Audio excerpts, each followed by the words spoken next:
बच्चों today we discuss next one, that is our p block elements.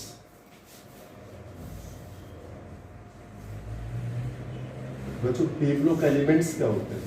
What are the p block elements? Those elements their last electron go to the p subcell. Those element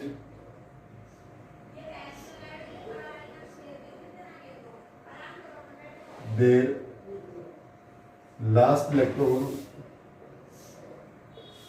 goes to p subcell. जिन elements का last electron p subshell में जाता है, किस में जाएगा? p subshell में, वो हमारे क्या रहेंगे? p block elements. यानी those elements their last electron goes to p subshell. जिन एलिमेंट्स का लास्ट इलेक्ट्रॉन p सबसेल में जाता है वो हमारे क्या होते हैं? p block elements. ये बच्चों देखिए p ब्लॉक एलिमेंट्स क्या हमारे? Boron, carbon, nitrogen, oxygen, chlorine और neon. Aluminium, gallium, indium, helium, silicon, germanium, tin और lead, phosphorus, arsenic, antimony, bismuth, sulphur, selenium, tellurium, polonium, chlorine, bromine, iodine, astatine, argon, krypton, xenon, radon. Clear? इस case में बच्चों हमारे पास ये group 13 है, ये 14, ये 15, 16, 17 और ये 18. इसको बच्चों हम थर्ड ए ग्रुप बोलते हैं. इसको fourth A, that is fifth A, sixth A और ये सेवंथ ए और ये आपके पास 0 ग्रुप. बच्चों ये हमारे पास p ब्लॉक एलिमेंट्स हैं. These are the p block elements. p block elements क्या होते हैं? Those elements their last electron go to p subshell. जिन एलिमेंट्स का लास्ट इलेक्ट्रॉन किस में जाता है? p सबसेल में जाता है. किस में जाएगा? p subshell. हमारे पास ये 13 ग्रुप है, इसको हम थर्ड ए बोलते हैं. ये 14 ग्रुप है, इसको 4A बोलते हैं. 15 ग्रुप को 5A, 16 को 6A, 17 को 7A. अब बच्चों जो हमारा 13 ग्रुप है इसमें elements boron, aluminium, gallium, indium, helium. Group 14 के कार्बन, सिलिकॉन, जर्मेनियम, टिन और लेड. ग्रुप 15 के nitrogen, phosphorus, arsenic, antimony, bismuth. Group 16 oxygen, sulphur, selenium, tellurium, polonium. 17 fluorine, chlorine, bromine, iodine, astatine. और group 18 neon, argon, krypton, xenon और रेड. बच्चों ये दो group हमने प्लस 1 में स्टडी कर चुके प्री ग्रुप के. ये 2 groups are study in plus 1 class. अब हमारी जो 4 ग्रुप्स हैं ये हम 12th क्लास में स्टडी करेंगे.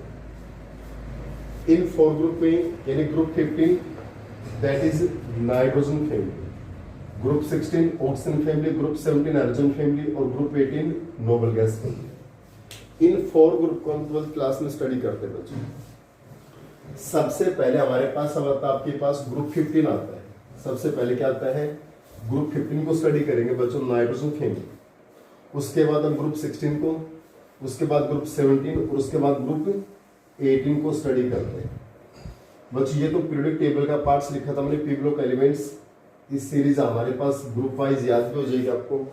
तो सबसे पहले देखिए हम ग्रुप 15 एलिमेंट्स के बारे में स्टडी करते हैं. ग्रुप 15 एलिमेंट्स यानी नाइट्रोजन, फास्फोरस, आर्सेनिक, एंटीमनी और बिस्मुथ. इन ग्रुप्स के बाद इन एलिमेंट्स के बारे में स्टडी करते हैं. ये हमारा ग्रुप 15 एलिमेंट्स है बच्चों. नाइट्रोजन, फास्फोरस, आर्सेनिक, एंटीमनी और बिस्मुथ. इसके बारे में स्टडी करेंगे बच्चों. सबसे पहले हमारे पास आती है एटॉमिक प्रॉपर्टीज. सबसे पहले क्या आती है? Atomic properties. बच्चों आज हमारा जो थ्योरेटिकल है ये प्लस 1 की बेसिस के ऊपर है. बहुत सिंपल सा देखिए, एटॉमिक प्रॉपर्टी में सबसे पहले एटॉमिक रेडियस. एटॉमिक प्रॉपर्टी में सबसे पहले क्या आएगा? एटॉमिक रेडियस आएगा. एटॉमिक रेडियस क्या होता है बच्चों? देखिए एटॉमिक रेडियस क्या होता है? ये हमारा न्यूक्लियस है, यहाँ पर वेरियस सेल्स है. तो सेंटर ऑफ न्यूक्लियस से वैलेंस सेल के बीच की जो डिस्टेंस वो क्या होता है? एटॉमिक रेडियस होता है. Clear? Distance from centre of nucleus to valence shell. Centre of nucleus to valence shell क्या होता है? Atomic radius. अब जनरली बच्चों हम स्टार्टिंग से पढ़ते आते, प्लस वन से हमने डेवलप में पढ़ाया था कि एटॉमिक रेडियाई पीरियड्स में क्या होती है बच्चों? डिक्रीज होती है, और ग्रुप्स में क्या होती है? इंक्रीज होती है। क्लियर? तो हमारे पास एक ग्रुप 15 के एलिमेंट्स क्या आपके पास? ग्रुप 15 एलिमेंट्स हमारे पास नाइट्रोजन, फास्फोरस, आर्सेनिक, एंटीमनी और एक बिस्मथ, ये एलिमेंट्स। अब बच्चों अगर पीरियड्स में डिस्कस करते हैं तो इसको ग्रुप 14 से कंपेयर करेंगे। कार्बन, सिलिकॉन, जर्मेनियम, टिन और लेड। बच्चों ग्रुप 14 से 15 पे जा रहे हैं, पीरियड्स में जा रहे हैं, ग्रुप 14 से 15। तो एटॉमिक रेडियस क्या होती है बच्चों? डिक्रीज होती है। अगर पीरियड्स के अंदर हम ग्रुप 14 से ग्रुप 15 में मूव कर रहे हैं, ग्रुप 14 टू ग्रुप 15, तो बच्चों पीरियड्स में जाते हैं तो सेल्स तो क्या होता है हमारे? कांस्टेंट। इसमें भी 2 सेल, इसमें 2 सेल, इसमें 3 सेल, इसमें 3 सेल। लेकिन न्यूक्लियर चार्ज बढ़ता जा रहा है बच्चों, 6, 7, 14, 15। न्यूक्लियर चार्ज क्या होता जा रहा है? इंक्रीज। अगर न्यूक्लियर चार्ज इंक्रीज होगा, इट मींस न्यूक्लियस का वैलेंस सेल पे अट्रैक्शन बढ़ेगा, तो एटॉमिक रेडियस क्या होगी? डिक्रीज। यानी in periods atomic radii will be decrease. Periods में क्या होता है बच्चों? एटॉमिक रेडियाई क्या होती है? डिक्रीज होती है। In periods atomic radii will be decrease. Periods में एटॉमिक रेडियाई क्या होती है बच्चों? डिक्रीज होती है। क्लियर? सो ग्रुप 15 एलिमेंट्स, जो ग्रुप 15 एलिमेंट्स है ये स्मॉलर है किसे? Group 14। Group 15 elements are smaller than group 14 elements. जो ग्रुप 15 एलिमेंट्स है बच्चों ये 14 से 15 पे जाएंगे तो एटॉमिक रेडियस क्या होगी आपके पास? डिक्रीज। तो हमारे पास ग्रुप 15 के जो एलिमेंट्स हैं ये ग्रुप 14 से क्या है? ये स्मॉलर है बच्चों। क्या है? स्मॉलर। क्लियर? अब बच्चों ग्रुप्स की बात करते हैं। But on going down the group atomic radii regularly increases due to increase in number of cells। अगर बच्चों ग्रुप में जा रहे हैं, आपको पता है यहाँ पर 2 सेल हैं, जैसे नाइट्रोजन की बात करते हैं बच्चों, सेकंड पीरियड का एलिमेंट है 2 सेल, थर्ड पीरियड का एलिमेंट है 3 सेल, फोर्थ पीरियड का एलिमेंट है 4 सेल, फिफ्थ पीरियड का एलिमेंट है तो 5 सेल, और 6th पीरियड का एलिमेंट है तो 6 सेल। इसका मतलब बच्चों जब ग्रुप में जा रहे हैं, सेकंड पीरियड में 2 सेल होते हैं, थर्ड पीरियड में 3 सेल, फोर्थ में 4, फिफ्थ में 5, 6 में 6। तो यहाँ पर नंबर ऑफ सेल्स 1 बाय 1 करके क्या हो रहे हैं? इंक्रीज। और ग्रुप में जाते हैं बच्चों नंबर ऑफ सेल्स इंक्रीज होते हैं तो एटॉमिक रेडियस भी क्या होती है? इंक्रीज। तो इसमें क्या बताया भी? But on going down the group, जैसे ग्रुप में जा रहे हैं atomic radius regularly increase due to increase in number of shell. Clear? Increase in number of shells के कारण एटॉमिक रेडियस क्या होती है? इंक्रीज होती है। सेकंड प्रॉपर्टी हमारे पास आती है आयनाइजेशन एनर्जी। आयनाइजेशन एनर्जी बच्चों देखिए पीरियड की बात करते हैं, जो ग्रुप 14 एलिमेंट है इसका वैलेंस कॉन्फ़िगरेशन है NS2 और ग्रुप 15 नाइट्रोजन फैमिली NS2 बच्चों मैंने वैलेंस कॉन्फ़िगरेशन लिखा है। ग्रुप 14 का वैलेंस कॉन्फ़िगरेशन क्या है? NS2 और ग्रुप 15 का क्या है? NS2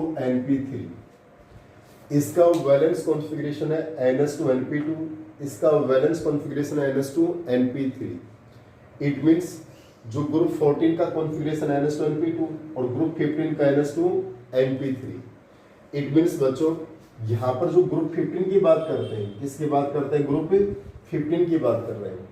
तो ग्रुप 15 का क्या है? NS2 half filled stable configuration है ना। देखिए यहाँ पर P में 6 आता है और ये क्या है? P3 half filled stable configuration है। और ये हाफ फील्ड स्टेबल कॉन्फ़िगरेशन है तो आपको पता है हाफ फील्ड और फुली फील्ड स्टेबल कॉन्फ़िगरेशन है, वहां से इलेक्ट्रॉन रिमूवल के लिए हमें हाई एनर्जी की क्या होती है, रिक्वायरमेंट। क्योंकि जो ग्रुप 15 एलिमेंट्स है इसका हाफ फील्ड स्टेबल कॉन्फ़िगरेशन है, और ग्रुप 15 का हाफ फील्ड स्टेबल कॉन्फ़िगरेशन होने के कारण यहाँ से इलेक्ट्रॉन का रिमूवल क्या है, मच मोर डिफिकल्ट है, मच मोर क्या है, difficult. Clear? Means in periods group 15 elements have high ionization energy than group 14 elements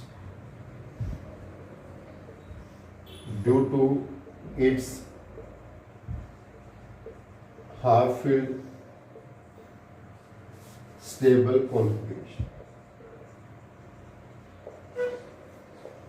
लेकिन साथ साथ बच्चों देखिए ये बात तो क्लियर हो गई, ग्रुप 15 से ना ग्रुप 14 से 15 पे जाते हैं तो आयनाइजेशन एनर्जी क्या इफेक्ट पड़ता है। ग्रुप 14 का वैलेंस कॉन्फ़िगरेशन है NH2nP2, ग्रुप 15 का वैलेंस कॉन्फ़िगरेशन है NH2nP3, that is half filled stable configuration है। और आपको पता है हाफ फील्ड स्टेबल कॉन्फ़िगरेशन से इलेक्ट्रॉन्स का रिमूवल क्या है, मच मोर डिफिकल्ट है। क्लियर? क्योंकि हाफ फील्ड स्टेबल कॉन्फ़िगरेशन है उस केस में इलेक्ट्रॉन्स का रिमूवल डिफिकल्ट है, मींस आयनाइजेशन एनर्जी क्या होती है, हाई। तो ग्रुप 15 की आयनाइजेशन एनर्जी और ग्रुप 14 से क्या होती है, हाई होती है। इसकी आयनाइजेशन एनर्जी हाई है due to half filled stable configuration. लेकिन बच्चों ग्रुप में जाते हैं तो नाइट्रोजन से हमने बिस्मत है ग्रुप में गए तो एटॉमिक रेडियस क्या होती जा रही है, इंक्रीज होती जा रही है। तो न्यूक्लियस का इस वैलेंस सेल पर यहाँ पर ज्यादा इंटरेक्शन है या यहाँ पर ज्यादा इंटरेक्शन है। बच्चों जैसे जैसे साइज बढ़ती जा रही है तो न्यूक्लियस का इस वैलेंस सेल पे जो इंटरेक्शन वो क्या होता जाता है, डिक्रीज हो जाता है। न्यूक्लियस का वैलेंस सेल के ऊपर जो इंटरेक्शन वो क्या होता है, डिक्रीज होता है। मीन्स नाइट्रोजन में न्यूक्लियस का वैलेंस सेल पर मैक्सिमम इंटरेक्शन है, फास्फोरस पे और लेस, आर्सेनिक और लेस, एंटीमनी और लेस, बिस्मथ और लेस। क्लियर? और जब न्यूक्लियस का वैलेंस सेल पर इंटरेक्शन कम होता जाता है बच्चों, कम होता जाता है, it means tendency to remove the electron will be decrease. Clear? यानी ongoing down the group ionization energy decreases due to increase in atomic size. So force of attraction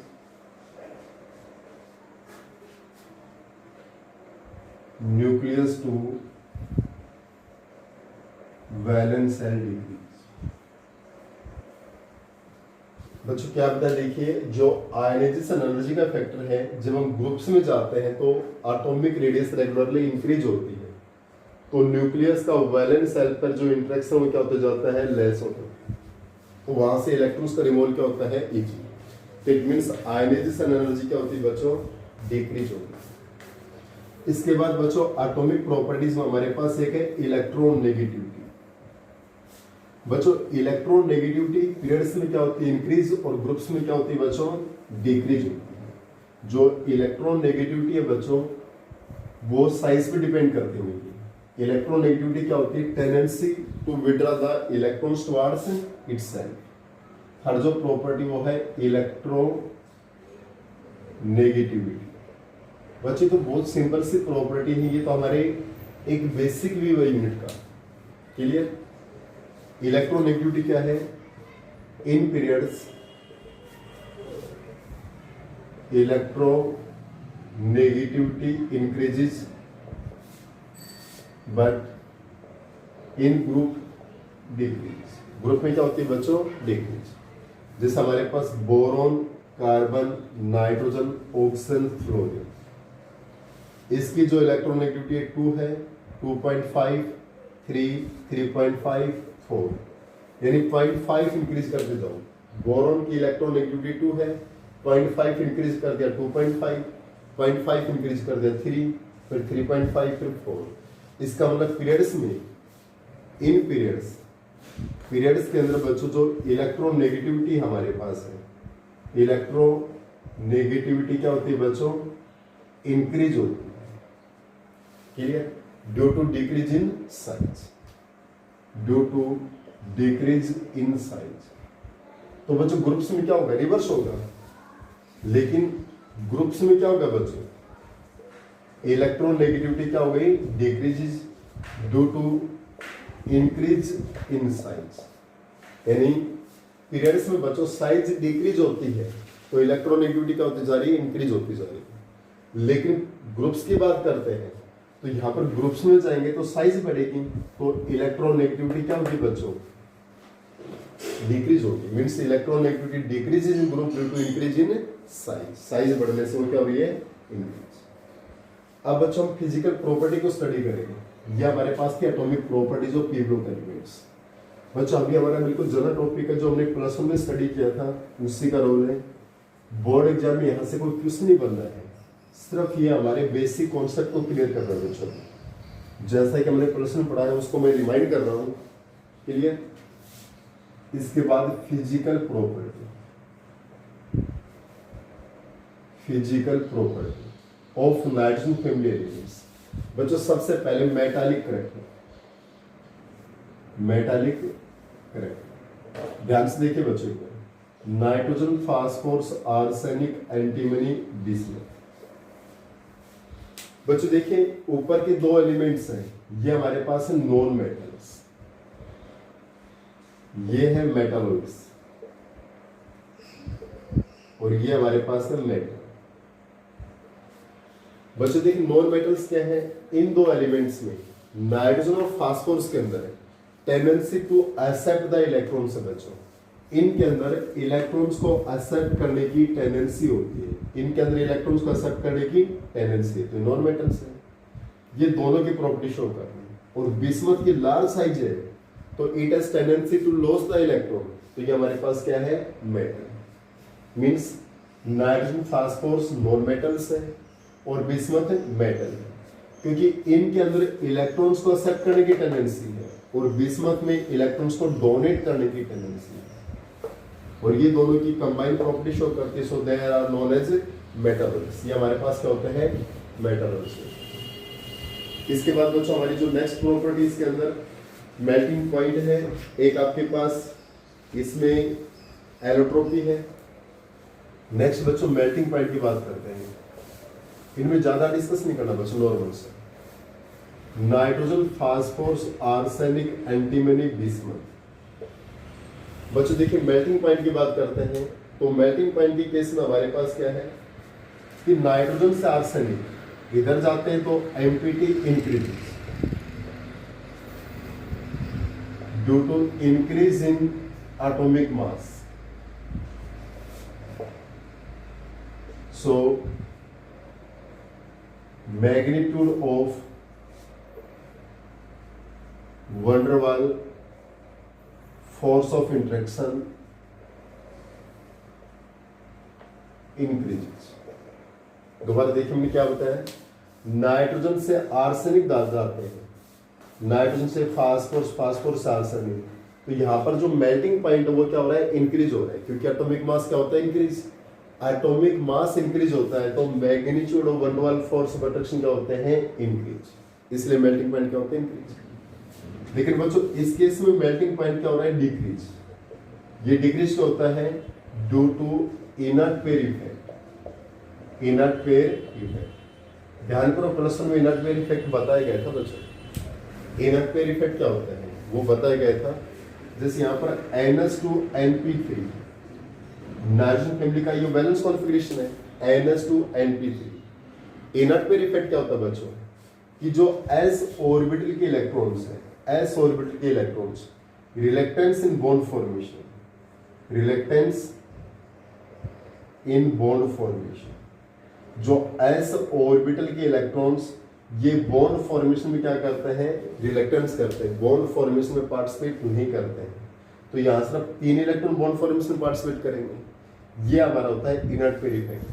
तो देखिए यहाँ पर तो वैलेंस शेल में 5, तो यहाँ पर 5 इलेक्ट्रॉन पार्टिसिपेट करेंगे, पर इन एलिमेंट्स में कितने पार्टिसिपेट करेंगे? सिर्फ 3, क्योंकि s ऑर्बिटल के इलेक्ट्रॉन्स तो बॉन्ड फॉर्मेशन में पार्टिसिपेट नहीं करते।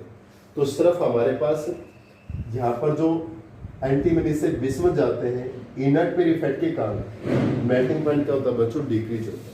ये तो बेसिक से कॉन्सेप्ट है, कोई ज्यादा दिक्कत नहीं आनी चाहिए। नेक्स्ट हमारे पास है एलोट्रोप। एलोट्रोप्स में क्या है बच्चों? नाइट्रोजन और बिस्मथ, नो एलोट्रोप, इनकी कोई एलोट्रोप नहीं होती, इनकी कोई एलोट्रोप नहीं होती। बच्चों जो फास्फोरस उसकी 3 एलोट्रोप है, रेड, व्हाइट और ब्लैक फास्फोरस, इसके 3 एलोट्रोप है, रेड फास्फोरस, व्हाइट फास्फोरस और ब्लैक फास्फोरस। अब बच गए हमारे पास 2, इसमें आर्सेनिक और एंटीमनी, इनके 2 एलोट्रोप है बच्चों, एक हमारे पास येलो और एक है ग्रे। इनकी क्या है? 2 allotrope, yellow and grey, yellow and grey, 2 isotopes. देखिए बच्चों, एलोट्रोप्स की बात करते हैं। नाइट्रोजन बिस्मथ के कोई एलोट्रोप नहीं होते। फास्फोरस के 3 एलोट्रोप है, रेड, व्हाइट, ब्लैक, और एंटीमनी और बिस्मथ के 2 एलोट्रोप है, येलो एंड ग्रे। अब तक तो बच्चों बेसिक पढ़ाया था। अब जो टॉपिक उसको एक बार ध्यान से देखते हैं। नेक्स्ट ये टॉपिक अब जो मैं पढ़ाने जा रहा हूं बच्चों, इसमें आपको 100% क्लियर होना चाहिए। अभी तक जो मैंने करवाया था बच्चों, ये +1 का रिवीजन आपका, ऐसा वर्क हमने +1 में बता दिया था, उसका एक बेसिक, हर ग्रुप का हम बेसिक बताएंगे यहाँ पर, ताकि आपको और क्लियर हो जाए। अब यहाँ से देखिए बच्चों, अब 12th क्लास का जो न्यू टॉपिक है वो स्टार्ट होता है, केमिकल प्रॉपर्टीज। बच्चों अब तक हमने बेसिक कॉन्सेप्ट पढ़ाया था एलिमेंट्स का, वो +1 में स्टडी कर चुके थे, अब 12th क्लास में रिवाइज करवा दिया नॉर्मल सा। अब केमिकल प्रॉपर्टीज में पहले देखिए बच्चों, positive oxidation state, positive oxidation state, फिर इसके आगे नेगेटिव ऑक्सीडेशन स्टेट, पहले पॉजिटिव ऑक्सीडेशन स्टेट फिर नेगेटिव ऑक्सीडेशन स्टेट। बच्चों ग्रुप 15 यानी 5th A group elements, NH2NP3 valence configuration, nitrogen, phosphorus, arsenic, antimony और बिस्मथ। चलिए, ये ग्रुप 15 एलिमेंट्स हैं, नाइट्रोजन, फास्फोरस, आर्सेनिक, एंटीमनी और bismuth. That is group 15 elements, NH2NP3 valence configuration, group 15 5। बच्चों बात करते हैं पॉजिटिव ऑक्सीडेशन स्टेट की। पॉजिटिव ऑक्सीडेशन स्टेट कब होती है? जब वो इलेक्ट्रॉन्स का लॉस करता है या गेन करता है। अगर एक एलिमेंट है वो इलेक्ट्रॉन्स का लॉस कर रहा है या गेन कर रहा है, पॉजिटिव ऑक्सीडेशन स्टेट कब होती है? जब वो एलिमेंट्स इलेक्ट्रॉन्स का क्या करेगा? लॉस करेगा। जब वो एलिमेंट्स इलेक्ट्रॉन्स का लॉस करेगा, so it can represent the positive oxidation state. तो बच्चों देखिए, अगर ये हमारी सिर्फ p ऑर्बिटल के इलेक्ट्रॉन्स लॉस करेगी, जो हमारा नाइट्रोजन फैमिली के एलिमेंट्स हैं ये सिर्फ p ऑर्बिटल के इलेक्ट्रॉन्स का लॉस करेंगे, तो हमारे पास क्या आएगी? +3 ऑक्सीडेशन स्टेट। कौन सी आएगी आपके पास? +3 ऑक्सीडेशन स्टेट। अगर p के साथ में s के भी इलेक्ट्रॉन्स का लॉस कर देंगे, p के साथ s का भी लॉस कर देंगे, 3 और 2 5, हमारे पास आएगी +5 ऑक्सीडेशन स्टेट आएगी। कौन सी आएगी? +5 ऑक्सीडेशन स्टेट। देखिए बच्चों, ये ग्रुप 15 है। अगर सिर्फ p ऑर्बिटल के इलेक्ट्रॉन्स का लॉस करें, सिर्फ p का, तो +3 ऑक्सीडेशन स्टेट आई, भाई p के लॉस हो गए 3। अगर हमारे पास p के साथ s के भी लॉस करेगा पूरे वैलेंस साइड पे, NH2NP3, तो हमारे पास क्या आएगी? +5 ऑक्सीडेशन स्टेट। बच्चों पॉजिटिव ऑक्सीडेशन स्टेट किस केस में आती है? जब वो एलिमेंट्स इलेक्ट्रॉन्स का लॉस करता है, जब एलिमेंट्स इलेक्ट्रॉन्स का लॉस करता है तो आती है पॉजिटिव ऑक्सीडेशन स्टेट। अगर सिर्फ हमारे p के लॉस करेगा 3 इलेक्ट्रॉन को, +3, p के साथ s के भी लॉस करेगा, 3 और 2 5, +5 ऑक्सीडेशन स्टेट। लेकिन बच्चों बात करते हैं स्टेबिलिटी।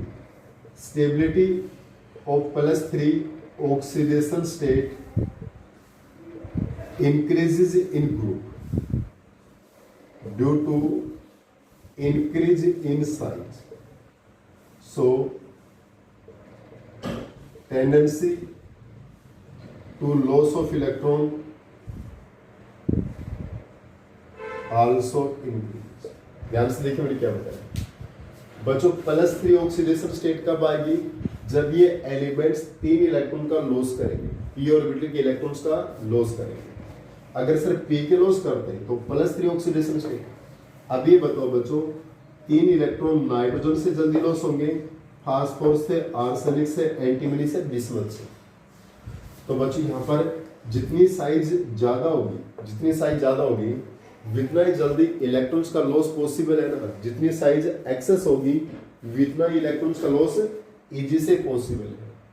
तो बच्चों देखिए नाइट्रोजन की स्मॉल साइज है, यहाँ इलेक्ट्रॉन्स का लॉस डिफिकल्ट है, लेकिन जैसे जैसे ग्रुप में जा रहे हैं तो साइज क्या होती जा रही है? बढ़ती जा रही है। और साइज बढ़ती जाएगी तो इलेक्ट्रॉन्स का लॉस क्या होता है? आसान। इलेक्ट्रॉन्स का लॉस क्या होता है? इजी। और जब इलेक्ट्रॉन्स का लॉस इजी रहेगा तो इसकी स्टेबिलिटी भी क्या होगी? इंक्रीज। तो stability of +3 oxidation state increases in group due to increase in size, so tendency to loss of electron increase होती है। क्योंकि बच्चों हमारे पास +3 की स्टेबिलिटी क्या हो रही है? इंक्रीज हो रही ग्रुप में, क्योंकि ग्रुप में जाते हैं तो साइज बढ़ती है तो इलेक्ट्रॉन्स को लॉस करने की टेंडेंसी बढ़ती है। लेकिन बच्चों stability of +5 oxidation state decreases in group due to inert pair effect। लेकिन बच्चों +5 की स्टेबिलिटी है वो भी ग्रुप में तो बढ़नी चाहिए ना, क्योंकि साइज बढ़ रही है। लेकिन +5 की जो स्टेबिलिटी है बच्चों वो ग्रुप में क्या हो रही है? डिक्रीज हो रही है। यानी +5 ये ज्यादा शो करते हैं, ये और कम। उसका रीजन मैंने क्या बता दिया? Inert pair effect. यानी +5 की जो स्टेबिलिटी है वो ग्रुप में क्या हो रही है? डिक्रीज। और +5 की स्टेबिलिटी ग्रुप में डिक्रीज होती है, उसके पीछे रीजन क्या है? इनर्ट पेयर इफेक्ट है। क्या रीजन है? Inert pair effect. Inert pair effect क्या होता है बच्चों? कि जो हमारा s ऑर्बिटल के इलेक्ट्रॉन्स है ये बॉन्ड फॉर्मेशन में पार्टिसिपेट नहीं करते। इसका मतलब s ऑर्बिटल के इलेक्ट्रॉन्स का लॉस नहीं होगा तो क्या 5 ऑक्सीडेशन स्टेट शो करेंगे वो एलिमेंट्स? नहीं करेंगे। क्लियर? यानी इनर्ट पेयर इफेक्ट क्या होता है इसको अलग से बता देता हूं बच्चों। Inert pair effect,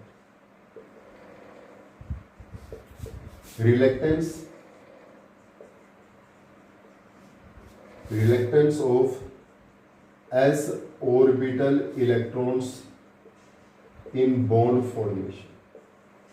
reluctance of s orbital electrons in bond formation, कि s ऑर्बिटल के इलेक्ट्रॉन्स का बॉन्ड फॉर्मेशन में रिलक्टेंस होता है। s ऑर्बिटल के इलेक्ट्रॉन्स का बॉन्ड फॉर्मेशन में पार्टिसिपेट नहीं करता। क्लियर? जैसे बच्चों नाइट्रोजन है हमारे पास NO, NO2, N2O4, N2O5। यहाँ नाइट्रोजन की ऑक्सीजन कितनी होती है? +2 होती है। यहाँ कितनी होगी? +4। यहाँ पर कितनी होगी? +4। यहाँ पर कितनी है? +5। N2O3 में कितनी होगी आपके पास? +3। तो नाइट्रोजन एक ऐसा एलिमेंट है जो 2, 3, 4, 5 हाई ऑक्सीडेशन स्टेट तक शो करता है। लेकिन इनर्ट पेयर इफेक्ट के कारण बच्चों बिस्मथ की बात करेंगे तो ये +5 शो नहीं करेगा। इसकी टेंडेंसी इस तरफ 3 इलेक्ट्रॉन्स के लॉस करने के, ना कि 5 इलेक्ट्रॉन के लॉस करने की। ये तो सिर्फ लास्ट तक 3 इलेक्ट्रॉन्स का लॉस कर सकता है, 5 का लॉस नहीं कर सकता। तो बच्चों +3 की स्टेबिलिटी ग्रुप में इंक्रीज होगी। क्यों इंक्रीज होगी? क्योंकि एटॉमिक साइज इंक्रीज होगी तो इलेक्ट्रॉन्स को लॉस करने की टेंडेंसी बढ़ती है।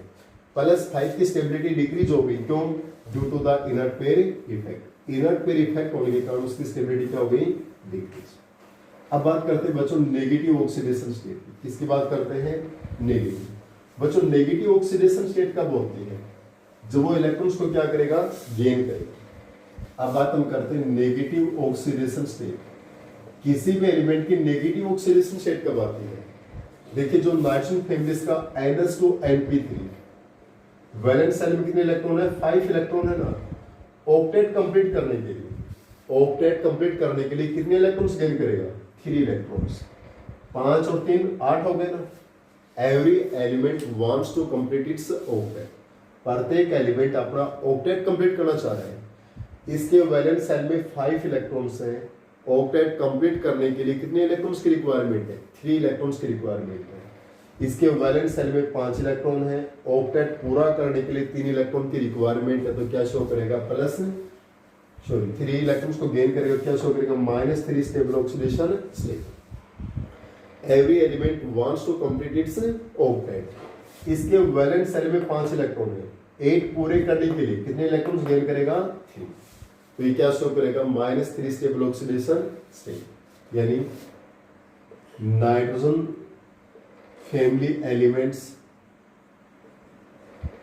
can show -3 stable oxidation state because after gain of 3 electron they form stable noble gas configuration। यानी उनका ऑक्टेट पूरा हो जाएगा, स्टेबल नोबल गैस कॉन्फ़िगरेशन। लेकिन बच्चों जो नाइट्रोजन हमारा ये -1 -2 और -3 तो है ही, सो स्टेबल ऑक्सीडेशन स्टेट।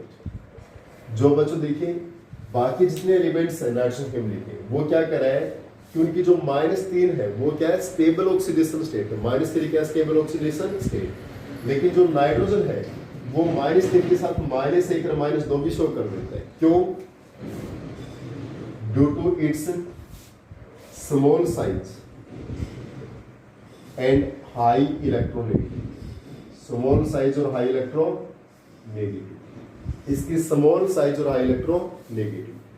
बच्चों फास्फोरस है, अब जैसे नाइट्रोजन के एग्जांपल है NH2OH और NH2NH2 और NH3। ये क्या है? हाइड्रोक्सिल अमीन। ऑर्गेनिक में यूज हुआ था ये हाइड्रोक्साइल अमीन या हाइड्राजीन।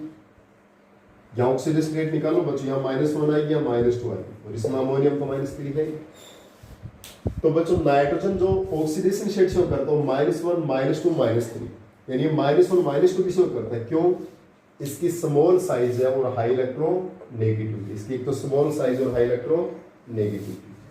फास्फोरस भी बच्चों -2 भी शो करता है, -3 भी। क्यों करता है -2?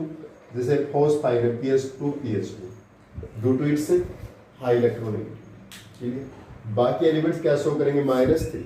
जैसे आपको NH3 EH3 ASH3 SbH3 BiH3, इन सब में देखिए बच्चों सभी एलिमेंट्स की क्या -3 ऑक्सीडेशन स्टेट है ना।